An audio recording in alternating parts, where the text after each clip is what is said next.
네, 지난 12주 동안 고린도 전후서를 읽어나가면서 하나님 말씀을 받아왔습니다. 오늘 마지막 날이 되겠는데요. 예, 이 고린도 전후서를 읽으면서 저는 참 이 두 가지로 참 감사하는 마음을 경험했는데요. 첫 번째는 참 우리 교회는 그래도 고린도 교회는 같지 않구나. 고린도 교회처럼 문제가 많지 않아서 좋다. 그런 생각을 하지 않을 수 없었어요. 예, 고린도 교회 그러면 여러분 그냥 이게 어떤 서신인가? 66권 가운데 어떤 책인가? 이게 문제 많은 교회에 보낸 그 문제 해결집이구나 그렇게 생각하시면 됩니다. 고전하는 교회에 고전하지 말라고 보내시는 두 서신이 바울 선생께서 쓰신 서신이 바로 고린도 전후서예요. 기억하시죠? 어떤 문제들이 있었는지 고린도 전후서 쭉 읽어보면 고린도 교회는 네 분파로 나눠서 다투고 있었어요. 예수파, 바울파, 베드로파, 아볼로파에서 싸움하고 있었고, 그뿐만이 아니죠. 또 큰 음행의 문제가 교회 내에 있었어요. 어떤 사람이 아마 죽은 아비의 아내, 두 번째 여인과 동침하는 그런 끔찍한 그 음행이 있었고, 그 외에도 성찬의 문제, 성망찬을 할 때 분파끼리 따로따로 먹기도 하고, 또 가난한 사람 부자 따로따로 나눠서 성만찬을 하기도 했고, 성령의 은혜를 체험했지만 그 은사들을 제대로 은혜롭게 사용하지 못하는 문제도 있었고, 또 하나 예수 그리스도의 부활을 믿었지만 사람의 부활을 믿지 않는 그런 성도들이 계셨어요. 또 연보를 약정했지만 드리지 않고 있었어요. 그 외에도 예루살렘으로부터 온 건강하지 못한 사람들이 바울이 가르쳐준 복음을 이렇게 어지럽히고 있는 그런 상황이었어요. 이렇게 이 고린도 교회는 고린도 전서를 읽어보면 너무나도 많은 그 문제에 직면했던 그런 겁니다. 정말 문제투성인 교회였다. 그런 관점에서 우리 교회는 이런 교회 같지 않아서 감사하다. 하나 감사하고, 두 번째 감사는 이 교회 때문에 사실 우리는 바울 선생님으로부터 우리가 경험할 수 있는, 우리 삶 속에서 경험할 수 있는 많은 문제들에 대한 답을 얻게 돼서 감사해요. 바울 선생님께서 교회에 쓰신 서신 가운데 가장 길게 쓴 그 교회가 이 고린도 교회예요. 고린도 전후서 합하면 제일 긴 서신이에요. 왜 이렇게 긴 서신을 아주 구체적인 문제들에 대해서 바울이 썼을까? 그 교회가 문제가 많았기 때문에 그래요. 그 문제 외에도 이 고린도 교회는 여러 가지 무슨 질문 사항이 많았어요. 바울에게 인편으로 혹은 이 편지로 바울에게 질문했어요. 이런 일에 대해서 우리에게 알려주십시오. 이런 그 신학적인 문제가 있으니까 바울 선생님의 견해 알려주십시오. 예를 들면 지금 이 상황에서 우리가 결혼하는 게 좋은지 독신으로 지내는 게 좋은지, 또 이혼한 사람과 결혼해도 되는지 안 되는지, 그 다음에 또 어떤 것도 있었죠? 우사에게 드려진 음식 시장에서 사다 먹는 거 괜찮은 건지, 혹시 이게 우리 영혼에 해독이 되는 게 아닌지, 뭐 이런 문제들을 이제 고린도 교회가 바울 선생님에게 질문했어요. 그래서 이 고린도 전후서를 읽어보면 전체가 아주 그냥 구체적인 우리 삶에 일어나는 신앙의 문제, 또 일상적인 문제에 대한 바울의 가르침, 또 우리 주님의 뜻을 알 수 있는 그런 유일무이한 서신이 바로 이 고린도 전서입니다. 고린도 교회가 문제가 있었기망정이지 이런 문제가 없었으면 이런 부분에 대한 가르침이 성경에서 빠져 있었을 거예요. 그러니까 한편으로는 우리 오늘 이제 성경에서 나누지만 그들의 연약함이 우리의 은혜가 된 귀한 편지가 고린도 전후서다, 그렇게 볼 수가 있습니다. 오늘 제가 고린도 전후서 그냥 내용을 이렇게 한번 간추려서 서론적으로 말씀드렸는데, 오늘 본문은 아주 그냥 긴 그 편지의 그 끝부분입니다. 주제가 뭐예요? 오늘 11장 30절 말씀부터 12절 읽어드리는데 가장 많이 반복되는 단어가 나오죠. 이게 어떤 단어죠? PR, 자기 자랑입니다. 자랑. 바울이 자기 자랑하고 있죠. 근데 두 가지 단서를 달면서 자랑해요. 첫 번째, 내가 지금 자랑하는데 이거 정말 무익한 것이다.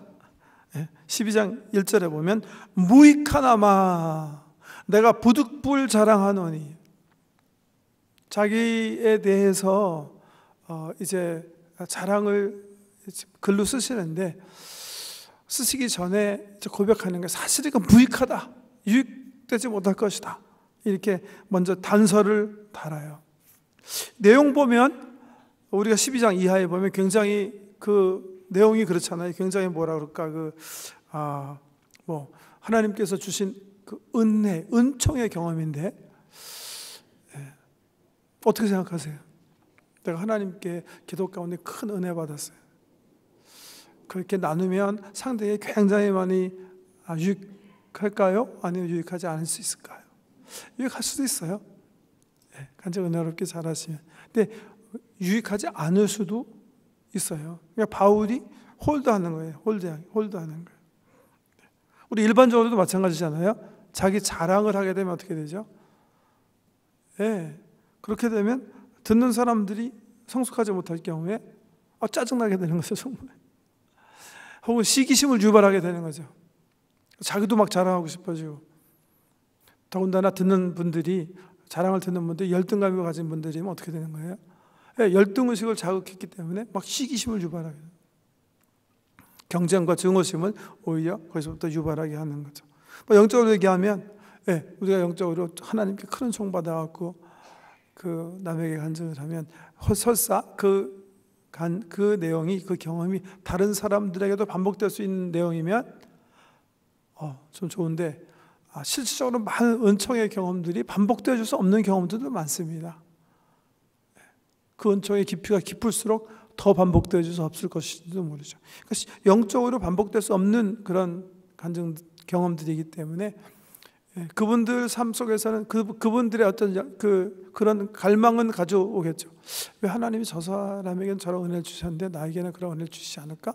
이런, 역시 이제 영적으로 성숙하지 못했을 경우에 그런 어떤 영적 디프레션이라고 그럴까요? 영적 시기심이라고 그럴까요? 그런 것들을 불러일으킬 수도 있다는 거죠. 그런 관점에서 이렇게 간증 자체가 꼭 이렇게 유익만 풀어주사는 게 아니다. 바울이 그 염려하면서 얘기하는 거예요. 무익하나마 이런 단서를 달았고요. 두 번째 단서는 부득불이라는 단어. 내가 사실은 하기 원치 않지만, 하지 말아야 하겠지만 그래도 꼭 해야 할 필요가 있기 때문에 내가 이 자랑을 한다, 이 간증을 한다, 이렇게 딱 단서를 달고 하시는 거예요. 할 수밖에 없는 상황이 어떤 상황이에요? 우리가 함께 고린도후서 읽어 나갔으니까 알죠. 그 이유가 뭡니까? 다른 거 아니에요. 지금 어떤 거짓 교사들이 예루살렘으로부터 와가지고 바울의 권위를 도전했어요. 바울의 권위를 그냥 짓밟고 있었어요. 그래서 고린도 교회 교인들이 바울이 가르쳐준 복음을 버리기 시작했다고요. 이 거짓 교사들이 바울의 크리덴셜을, 바울이 정말 신뢰할 수 있는 하나님의 사람인가를 도전했기 때문에 바울이 전한 복음이 지금 깨지고 있었어요. 그래서 바울은 자기를 디펜드하지 않을 수 없었어요. 자기 때문에 디펜드하는 거 아니에요. 왜 부득불 할 수밖에 없는가? 자기가 전한 복음을 지키고 교회를 올바르게 세워야 되기 때문에 하는 수 없이, 이게 무익할지도 모르지만, 하지 않았으면 더 좋을 것 같았지만 해야 되겠다는 거예요. 뭘 증명하기 위해서? 자기가 정말 하나님께서 세운 종이라는 것을 그 고린도 교회 성도들로 하여금 알게 하기 위해서. 그래서 이 거짓 교사들이 가리키는 잘못된 메시지를 분별하고 올바로 설 수 있게 하기 위해서. 우리 지난주에 살펴본 것처럼 바울이 그랬잖아요. 자기 막 고생한 걸 막 간증한 다음에 내가 그거 외에도 내 마음에 눌림이 있다. 그 눌림은 다른 게 아니라 너희 교인, 너희 교우들을 위한 것이다. 너희가 아플 때 내가 슬퍼하지 않았냐? 너희가 애타할 때 내가 애타하지 않았느냐? 교인을 위하는 마음으로 바울이 할 수 없이 자기에 대한 크리덴셜, 자기 PR을 하는 거예요. 용서를 구하면서 자기 크리덴셜을 고린도 교회 사람들에게 세우기 위해서 자기 여러 가지 경험들을 얘기하는 게 오늘 읽어드린 본문 11장 30절 이하 12장 10절 말씀까지 펼쳐져 있는 겁니다. 물론 거짓 교사들도 자랑했어요. 근데 이 바울이 내가 자랑하겠다, 무익한 줄 알지만 내가 부득불 자랑하겠다 하면서 자랑하는 내용들은 근본적으로 거짓 교사의 자랑과는 다른 것 같아요. 거짓 교사들은 뭐 자랑했죠? 자기의 어떤 정통성을 자랑했어요. 우리는 예루살렘에서 파송받은 사람이다. 우리는 정말 예수 그리스도께서 아마 그렇게 했던 것 같아요. 바울은 예수 그리스도께서 공생의 생활하실 때 예수님을 만나지 못했어요. 근데 이분들은 아마 예수님을 만났던 사람 같아요. 그런 관점에서 자기들의 어떤 정통성, 사도성을 주장하면서 바울의 권위를 도전했던 것 같아요. 주로 외식적인 거, 자기네가 정통파 유대인이었다는 거, 예루살렘 소속이었다는 거, 그리고 예수님 공생의 시절에 함께 있었다는 이런 외형적인 사실을 가지고 바울의 권위를 도전하고 있었어요. 자기네를 내세우면서. 바울이 자기 권위를 세우기 위해서 자기가 전한 복음을 계속해서 고린도 교인들이 부여잡게 하기 위해서 자기 자랑을 이제 부득불 하는 거예요. 그 내용이 뭐예요? 제가 보니까 세 가지로 이렇게 하시는 것 같아요. 오늘 본문 읽지 않았습니다만 우리가 지난주에 읽은 그 본문 내용이 사실 자기에 대한 변증의 시작이에요. 뭐라고 얘기했죠? 한번 11장 24절 말씀하세요. 23절부터 11장 23절. 그들이 그리스도의 일꾼이냐 정신없는 말을 하거니와 나는 더욱 그러하도다. 내가 수고를 넘치도록 하고 옥에 갇히기도 하고 더 많이 맞고 매도 수없이 맞고 여러 번 죽을 뻔하였으니 유대인들에게 40대 하나 감한 매를 5번 맞았으며 3번 태장으로 맞고 1번 돌로 맞고 3번 파손하고 일주일을 깊은 바다에서 지냈으며 여러 번 여행하면서 강의 위험과 강도의 위험과 동족의 위험과 이방인의 위험과 신의 위험과 광야의 위험과 바다의 위험과 거짓 형제 중의 위험을 당하고 또 수고하며 애쓰고 여러 번 자지 못하고 줄이며 목마르고 여러 번 굶고 춥고 헐벗었노라. 첫 번째 자랑입니다. 자랑할 수 있는 자랑이죠. 어떤 자랑이에요? 그리스도를 위해서 내가 진 십자가 자랑입니다. 거짓 교사, 유대인, 예루살렘으로부터 온 사람들이 이런 자랑하지 못했어요. 바울이 어떻게 생각하면 자랑할 만한 자랑. 우리의 삶 속에서요, 내가 예수 그리스도와 그 복음, 하나님 나라 세우는 일 때문에 내가 당한 손해가 있어요. 내 헌신이 있어요. 나의 십자가가 있어요. 그것 때문에 내가 당한 고난이 있어요. 핍박이 있어요.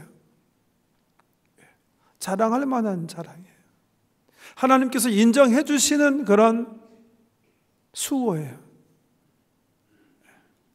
바울이 하지 않고 있었어요. 지금은 하는 거예요. 교회를 세우기 위해서. 그 자랑이 첫 번째고요. 두 번째는 31절에 보면, 아니죠, 29절에 30절에 보면 내가 부득불 자랑할진대 내가 뭐예요? 약한 것을 자랑하리라, 이렇게 얘기해요. 약한 것을 자랑하리라. 약한 것이라는 단어가 여기 본문에 한 2번 나오는데요, 약한 것 자랑한다고 그랬는데 뭐 자랑하는 걸까? 그 이후에 하나 나오는 것 같아요. 이거 한번 보세요. 32절에 보면 다메섹에서 아레다 왕의 고관이 나를 잡으려고 다메섹 성을 지켰으나 나는 광주를 타고 들창문으로 성벽을 내려가 그 손에서 벗어났도다. 바울의 선교 여행 중에 있었던 막 핍박이 다가오고 막 회당장 잡아가고 얻어 터지고 하니까 형제들이 바울을 숨겨서 밤중에 몰래 성벽을 타고 내려가서 도망하게 합니다. 이 사건이 갑자기 여기 딱 기록되어 있는 이유가 뭘까? 성경학자들이 이거 원래 이거 앞쪽에 있었는데 바울이 기억하지 못하고 썼기 때문에 나중에 이거 그 여러 가지 환난과 위험을 당한 것을 쓰다가 그냥 뒤에다가 이렇게 다시 붙여 쓴 게 아닌가 라고 생각하는 분들도 계신데 제가 생각하기엔 아닌 것 같아요. 바울은 이것을 자기의 약함으로 얘기하는 거예요. 약함. 바울은 이거 그렇게 자랑스럽게 생각하지 않았던 것 같아요. 지금 자기가 전도한 사람들이 고난받고 맞고 힘든데 그 형제들이 바울 당신만은 지금 살아나가서 다른 데 가서 전도해야 되니까 먼저 빠져나가십시오. 바울이 원하지 않았던 것 같아요.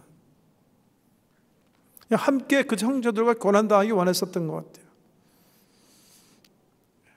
그렇지만 형제들의 권면을 받아서 밤중에 광주리에 타고 성벽 밑으로 내려서 결국 그 핍박의 현장을 떠난 거예요. 그것을 제가 생각하기에 바울이 이 시점에서는 그 과거의 일을 생각하면서 부끄러움의 어떤 그 자기의 어떤 연약한 부분으로 간증하는 것이 아닌가 그렇게 생각이 되어지고요. 그래서 두 번째, 자기의 약함, 과거에 사실 그렇게 따뜻하지 못했던 사람이기 때문에 타협했었던, 더 그러지 않았으면 좋았을 텐데 그러지 못했던 사실을 나누는 거예요. 나누는 거예요. 고백하는 거예요. 그러니까 약함의 자랑이 되겠고요. 12절 이하에, 아니 12장 1절 이하에 보면 뭐 얘기하죠? 하나님과 교제 속에서 하나님께서 주신 귀한 은총들을 나눠요. 신비한 체험들을 나눠요. 말씀드린 것처럼 바울은 이것이 그렇게 그 교회에 유익하지 않다고 생각했기 때문에 나누지 않았던 것 같아요. 근데 자기의 크레덴셜, 자기의 사도됨을 성도들에게 증거하기 위해서 부득불 이야기를 해야 되겠다 하시면서 자랑하는 내용이 뭐예요? 하나님께서 자기에게 주신 은총의 경험. 그 내용 한번 다시 보세요. 12장 1절에 보면 무익하나마 내가 부득불 자랑하노니 주의 환상과 계시를 말하리라. 내가 그리스도 안에 있는 한 사람을 아노니 그는 14년 전에 셋째 하늘에 이끌려 간 자라. 그가 몸 안에 있었는지 몸 밖에 있었는지 나는 모르거니와 하나님은 아시느니라. 내가 이런 사람을 아노니 그가 몸 안에 있었는지 몸 밖에 있었는지 나는 모르거니와 하나님은 아시느니라. 그가 낙원으로 이끌려가서 말로 표현할 수 없는 말을 들었으니 사람이 가히 이르지 못할 말이로다. 내가 이런 사람을 위하여 자랑하겠으나 나를 위하여는 약한 것들 외에 자랑하지 아니하리라. 그래서 내가 한 사람을 아노니 바울이 아는 그 사람이 누굴까요? 두말할 것 없이 바울 자기 자신을 얘기하는, 자기 스스로 내 이야기다 하는 말을 피하기 위해서 3인칭 단수로 다른 사람의 얘기처럼 그냥 쓰면서 자기 얘기인 것을 얘기하는 거예요. 내가 참 무익하다고 생각하고 부득불하는 거기 때문에 내가 이렇게밖에 말 못하겠다 하시면서 한 사람의 경험, 자기의 경험, 14년 전에 자기가 경험한 하나님의 은총을 성도들과 나누는 거예요. 그 내용은 뭐였어요? 셋째 하늘에 자기가 들려 올라갔다. 아마 주로 이런 많은 경험들은요, 기도 중에 나타나는 현상들이에요. 하나님의 은혜죠. 내가 하고 싶으면, 내가 올라가고 싶으면 내 노력으로 되는 게 아니라 하나님께서 그 사람이 이런 경험이 필요하다고 생각하시기 때문에 주시는 은총이에요. 여러분 가운데 이런 은총을 정말 내가 좀 받아야 되겠다 하면 기도 많이 하세요. 저는요, 시간과 상관이 있다고 생각해요. 기도 시간을 늘리세요. 하나님의 은혜가 임할 때까지 좀 듬직하게 기도하시. 특별히 렉시오 DB나 우리 교회에서 늘 말씀드린 것처럼 성경 가지고 묵상하세요. 성경. 그러면 베드로가 사도행전 10장에서 비몽사몽간에 보자기가 하늘에서 내려오고 올라가고 주의 음성을 듣고 하는 그런 비슷한 경험이나, 여기 바울 선생님께서 내가 몸에 있었는지 내 영혼이 몸을 떠났는지 알지 못하는 비몽사몽간에 하나님 나라나 하나님 임재하심의 체험 속으로 들어가는 경험들을 하나님의 은혜 가운데 경험하실 겁니다. 렉시오 DB나 잘하세요. 렉시오 DB나 말씀 속에 말씀 암송하시면서 성령 인도하심 속에 이런 일들이 일어나는데요.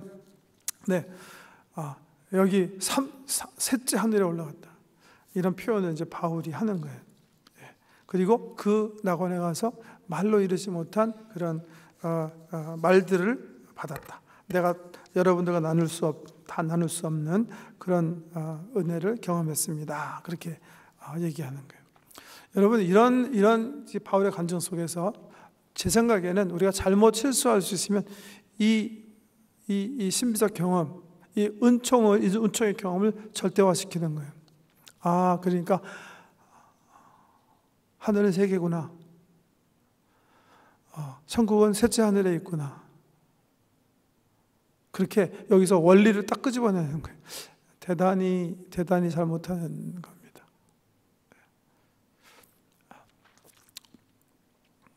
제가 말씀드린 적이 있는데요.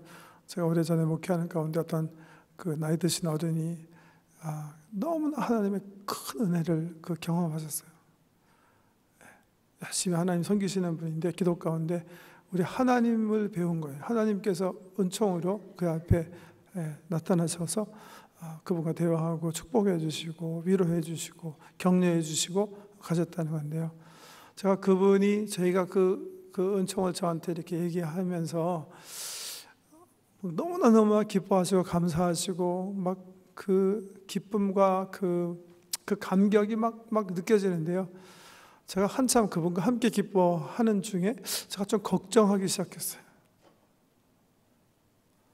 왜 그랬냐면 이분이 제가 이제 제가 그분에게 이제 여쭤보기 시작해요. 하나님 어떤 모습으로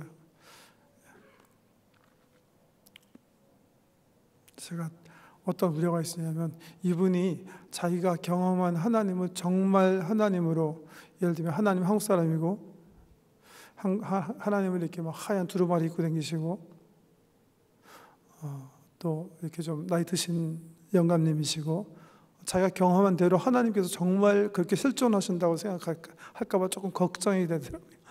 제가 찬물 끼얹지 않기 위해서 조심스럽게 그 말을 피해갔습니다만은, 여러분, 우리가 경험하는 은총이라는 거는요, 그 은총이 무엇이든지 우리에게 정말 생생한 그 실제로 느껴지더라도 그냥 은혜의 파장일 뿐이에요.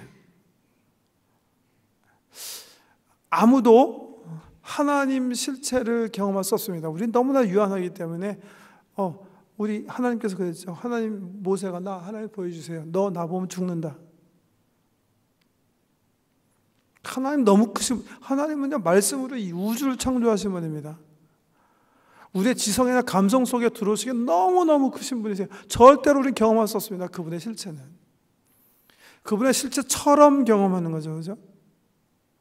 하나님께서 하늘에서 정말 우리 사랑하는 자녀들이 하나님, 내가 당신 알고 싶어요. 당신 사랑합니다. 내가 하나님 사랑 받고 싶어요. 간절한 마음으로 사랑을 고백할 때 하나님께서 너무 기쁘셔서 은혜의 파장을 천국에서 던지시는 거죠. 근데 그러면 그 파장이 우리가 이해할 수 있는 어떤 3차원적 세계라고 그럴까요? 인간의 언어들로 굴절되어서 우리에게 전달되는 거죠. 근데 그 은총이 우리는 너무나 크기 때문에, 너무 감사하기 때문에 막 감격하고 좋아서 막 죽으려고 그러는 거죠. 하지만 그게 실체는 아니에요. 오해하시면 안 돼요. 내가 경험한 것은 하나님께서 던져주신 은혜의 파장의 한 부분일 뿐이에요. 그게 어떤 식으로 경험이 돼요. 더군다나 그 경험의 내용이 성경 말씀에서 뒷받침되어지지 않는 경험일 경우에는 그냥 주관적인 은총의 경험으로만 가지고 계시면 되는 거예요. 그 경험이 성경을 설명해서는 안 돼요. 성경이 그 경험을 뒷받침해 주는 거죠. 성경의 기준입니다. 성경에 없는 경험들은 하나님께서 나를 위로하시고 나를 이렇게 용기 주시기 위해서 주신 귀한 어떤 선물이구나, 그래서 간직하시면 되는 거예요. 저는 그렇지만 제가 늘 얘기하지만요, 이 은총은요 사모하셔야 돼요. 받으셔야 되는 거예요. 받지 않으면 될 거 아니에요. 은혜는 배워서 되는 게 아니에요. 치유, 은혜, 성령을 받아야 되는 겁니다. 보라, 지금은 은혜 받을 만한 때요. 보라, 지금은 구원의 날이로다. 은혜는 받아야 되는 거예요. 사모하셔야 됩니다. 은혜를 왜 받아야 될까? 하나님의 은총의 경험의 결과, 목적은요, 두말할 것도 없이 하나님을 더 아는 걸 거예요. 하나님과의 관계가 더 깊어지는 거예요. 같은 말이 되겠습니다만, 그래서 은총은 항상 결과가 있어요. 어떤 결과가 있는지 아세요? 하나님에 대해서 더 갈망하게 돼요. 여러분, 은혜 한번 경험해 보세요. 그래, 난 이제 한번 경험했으니까 됐다 가 아니에요. 그 은총을 경험하면 그 당시는 너무나 감사하고 좋고 기쁘고 펄펄 날 것 같고 이제는 됐다라고 생각하시지만, 세월이 조금 지나면 다시 더 갈망하게 돼요. 그냥. 그 경험은 우리 영혼 속에 더 큰 갈망을 낳는 거예요. 하나님에 대한. 점점 더 나가서 하나님 나라를 갈망하게 하는 거예요. 하나님 계신 하나님 나라, 하늘에 계신 하나님, 하나님 나라에 계신 하나님을 갈망하는 거예요. 그래서 더 이상 이 세상에 연연하지 아니하고 소망 붙잡고 살게 하기 위해서 하나님께서 은혜 주시는 거예요. 그러니까 사모하셔야 돼요. 사모하셔야 돼요. 그 은혜를 받으셔야 돼요. 더 이상 내가 묶이지 않고 하나님, 그래, 바울처럼 그렇게 고백할 수 있게, 내가 이 세상 떠나서 사실은 하나님과 있는 게 더 좋습니다. 그 고백을 가능하게 하는 건 뭐예요? 은총의 경험이에요. 그래서 은총, 은혜를 받으셔야 됩니다. 받으셔야 돼요. 조금 더 그리스도를 알고, 조금 더 하나님을 알고, 그리고 그분에 대한 더 많은 갈증으로, 더 많은 갈망으로 내 영혼이 막 불타오르게 하기 위해서. 여러분, 은혜 받은 분이 하나님 더 사모합니까? 은혜를 더 갈망합니까? 아니면 은혜 안 받은 분이 그런 거예요? 당연한 얘기예요. 은혜는 경험하면 경험할수록 그게 다 아니거든요. 하나님이 말씀드린 것처럼 상상할 수 없이 너무나 크신 분이시거든요. 그분을 더욱더 갈망하는 거예요. 그분의 사랑을 우리가 경험했다고 했지만 우리가 경험한 사랑이 하나님의 사랑에 닿을까요? 천만의 말씀이에요. 우리가 하나님의 능력을 경험했는데 그 능력이, 우리가 경험한 하나님의 능력이 하나님의 미천일까요? 천만의 말씀이에요. 그래서 우리 더 갈망하는 거예요. 알면 알수록 더 갈망하는 거예요.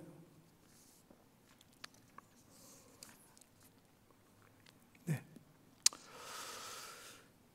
첫 번째, 천국에 대한 그런 거고요.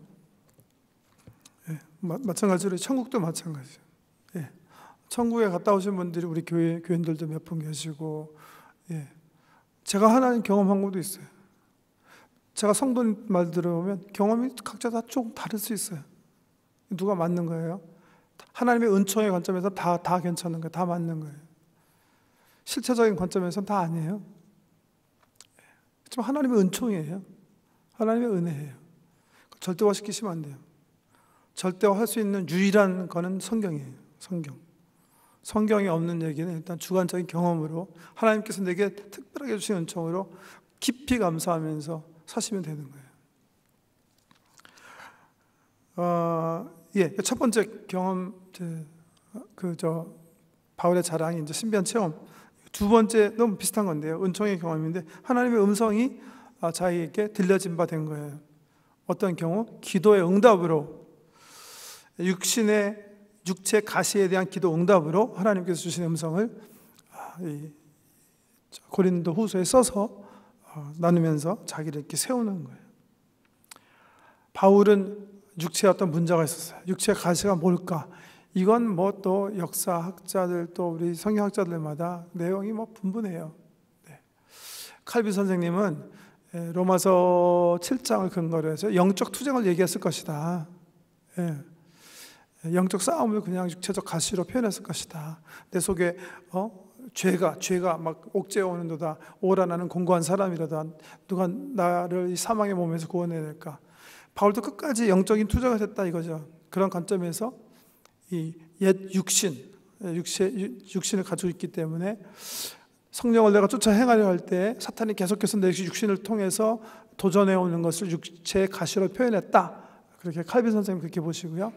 또 루터는 루터대로 뭐라 그러더라 한번 보고요. 또 어떤 사람은 이거 실질적으로 그 육체 정욕이다 뭐 이렇게 보는 사람도 있고, 또 어떤 사람은 이게 육체적 가시라는 게 병이기 때문에 여러 이제 근거를 이제 뭐 고린도 전후서에서 얘기하신 내용 등등 미루어서 간질이 아니겠느냐, 간질.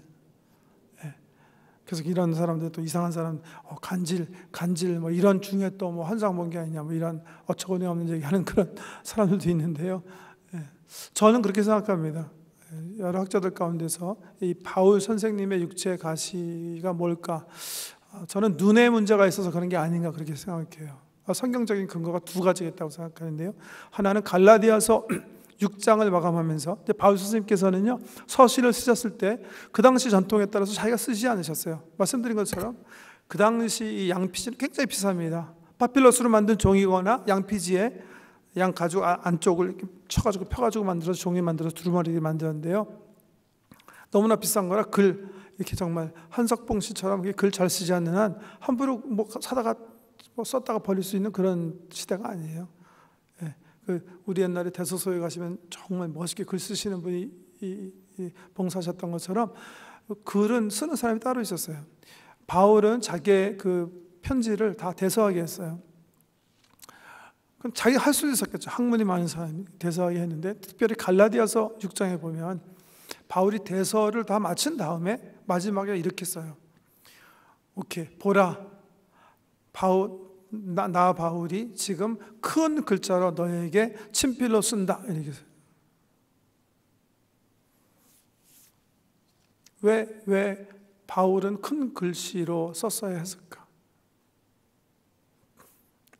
눈에 문제가 생겼을 것이다. 눈에 문제가 있었을 것이다. 그렇게 보는 거죠. 근데 그거에 또 다른 성경적인 근거가 어디 있을까? 제 생각에는 다메섹 사건이에요. 기억하시죠? 다메섹에 예수님 믿는 사람 핍박하기 위해서 말 타고 바울이 올라가는데 갑자기 하늘에서 강한 빛이 그걸 비춰요. 그리고 음성이 들려요. 그래서 바울이 말에서 떨어져요. 그 강한 빛이 얼마나 강했습니까? 네, 바울의 눈을 멀게 했잖아요. 바울의 앞을 보지 못했어요. 9일 동안. 그리고 아나니아에게, 다메섹에 있는 아나니아 성도에게 인도돼서, 아나니아가 사실 거부했죠. 하지만 성령님께서 아나니아에게 말씀하셔서 아나니아가 기꺼이 바울을 안수하고 치유하심을 간구할 때 바울의 눈에서 비늘 같은 것이 뜨게 떨어지게 돼서 비로소 보게 되었다. 이런 내용이 나오는데요. 제 생각에는 갈라디아서나 이 다메섹 사건 미뤄 봐서, 또 여기 얘기하는 거 보니까 이 육체에 가신 하나님께서 목적을 가지고 그냥 제거하지 않으셨다. 그 목적이 뭐였어요? 자고하지 않게 하기 위해서, 교만하지 않게 하기 위해서 그렇게 하셨다. 그러는데 바울로 하여금 과거에 바울이 어떤 삶을 살았는지, 그 속에 그 피가 묻어 있었던 그 과거를 바울이 기억하면서 반성하는 마음, 또 감사하는 마음으로 사역하게 하시기 위한 하나님의 깊은 뜻이 그 속에 있지 않았을까. 그러니까 실질적으로 눈이 회복이 됐지만 100% 회복은 안 됐다는 거죠. 그래서 전도 사역에 많이 영향을 미칠 정도로 이 육체의 병이 문제가 됐어요. 걸림돌이 됐어요. 그래서 바울이 나가서 하나님께 기도하는 거예요. 하나님, 나 이거 고쳐주십시오. 기간을 정하고 3번째 하나님께 나가서 기도할 때 하나님께서요, 다메섹 도상에서 말씀하셨던 것처럼 예루살렘을 향하던 길에 하나님께서 부활의 주님께서 나타나셔서 걱정하지 말아라. 예루살렘에서 너는 죽지 않을 것이다. 내가 너와 함께 할 것이다. 이렇게 말씀하셨던 우리 주님께서 말씀으로 다가와 주신 거예요. 그 내용은 뭐였어요? 내 은혜가 내게 좋겠다. 내가 약한 가운데 내가 강할 것이다. 그런 말씀으로 다가오죠. 더 이상 기도하지 말아라. 기도 응답하신 거죠, 그죠? No. 나는 너를 고치지 않겠다. 그 예수님께서 대답하신 거예요. 그거 자랑하는 거예요. 육체의 가시. 여기 우리가 많이 묵상해야 하는 그 고백을, 그래서 우리 예수님께서 바울에게 주신 언어 속에서 발견할 수가 있는데요. 내 은혜가 내게 족하도다. 이런 내 능력이 약한 데서 온전하여짐이라 하신지라 하는 말씀이에요. 약함 속에서 온전하여짐. 약함 속에서 하나님의 능력이 드러남 하는 그 하나님의 이율배반적인 역사하심. 사도행전에 보면요, 바울은 엄청난 치유의 능력을 하나님께서 그에게 부으셔서 사용했었어요. 사람들이 바울이 입고 있는 겉옷만 같아도 덮어도 병이 났다 그랬어요. 어떤 사람들은 바울의 그림자를 밟았는데 병이 났다 그랬어요. 그를 통해서 하나님께서 엄청나게 역사하시는 거예요. 그런데 놀랍게 자기 병은 고치지 못한 거예요. 여러분, 이유가 뭐라고 생각하세요?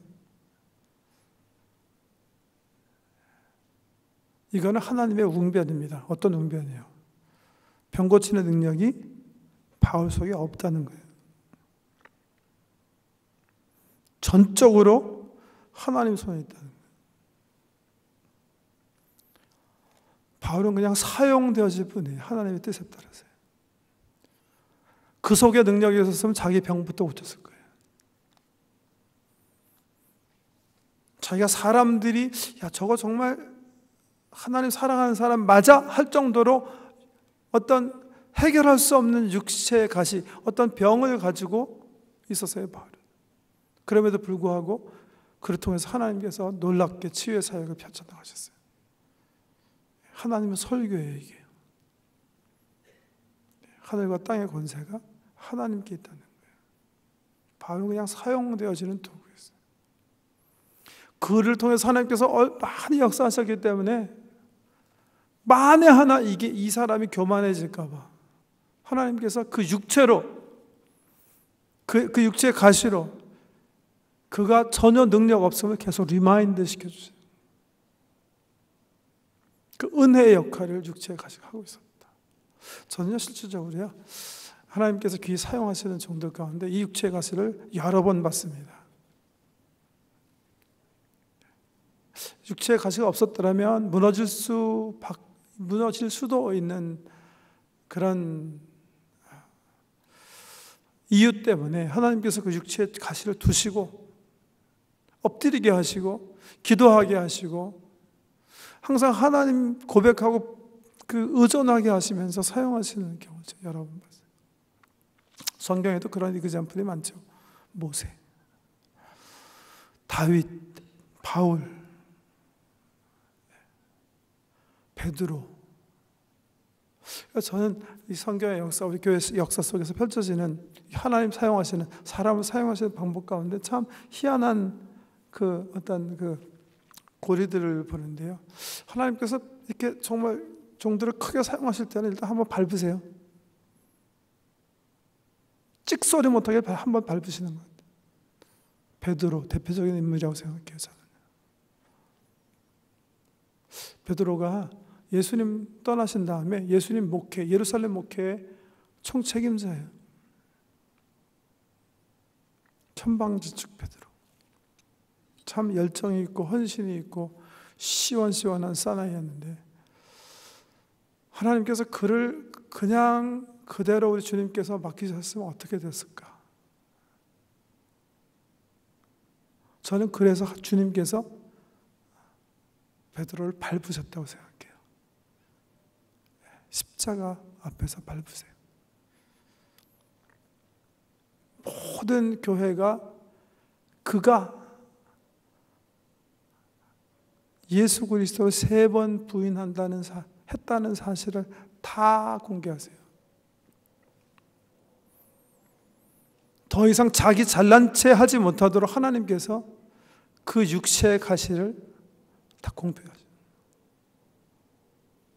다시는 주님, 저놈들은 버릴지라도 나는 주님 버리지 않습니다 하는 교만한 고백하면서 교회를 섬기지 않게 하도록 하나님께서 베드로를 밟았다고 생각해요. 제 아내가 그 카운셀링을 이렇게 공부 좀 했지 않습니까? 나중에 카운셀러들 이렇게 만나보면 또 그렇대요. 카운셀러는 다른 분의 상처, 삶의 어떤 어려운 점을 잘 경청하고 이해하고 심적으로 치유하는 사람들이 아닙니까? 그렇기 때문에 이분들의 어떤 그 심적 캐패시티를 가늠하는 단어를 엠파티라고 하거든요. 엠파티를 한국말로 어떻게 번역해야 될지 모르겠는데 쉽게 번역하면 이해심 같은 건데요. 이해심보다 훨씬 깊은 단어입니다. 엠파티라는 거는 다른 사람, 제 표현인데요. 제가 좀 남을 품을 수 있는 능력이에요. 남을 품을 수 있는 자기 영혼의 능력이거든요. 그런 능력이 뛰어난 사람들이 이제 그 카운셀러라고 하는데요. 왜 어떤 사람들은 그런 뛰어난 엠파티를 가지고 있는데 어떤 사람들은 탁탁 튀길까? 제 아내가 저한테 얘기해주는 말에 의하면 이 카운셀러들은 그 삶 속에 깊이 있는 깊은 상처들을 다 가지고 있는 사람들이에요. 이미 삶의 어떤 어려운 삶에 부닥쳐서 보통 사람들이 경험하지 못했던 삶의 깊은 좌절이나 아픔을 경험한 사람들이 주로 그 경험을 토대로 해서 남을 도와주기 위해서 프로페셔널이 된 사람들이 주종이다. 일리가 있는 말이라고 생각해요. 그들의 약함을 통해서 다른 분들의 약함을 만져줄 수 있는 엠파티가 생기게 되는 거예요. 약함 속에서 강함. 시간 많이 지나서 여기서 그냥 말씀 뵙도록 하겠습니다. 우리 잠시 고개 숙여서요. 잠시 기도하기 원하는데요. 오늘 주신 말씀 생각해 보시고 자랑할 수 있는 자랑, 무익하고 부득불해야 될 경우에 남아 우리가 할 수 있는 자랑, 바울이 한 자랑이라고 생각해요. 거짓 교사들이 한 그런 자랑 말고요. 어떤 자랑이라고 그랬죠?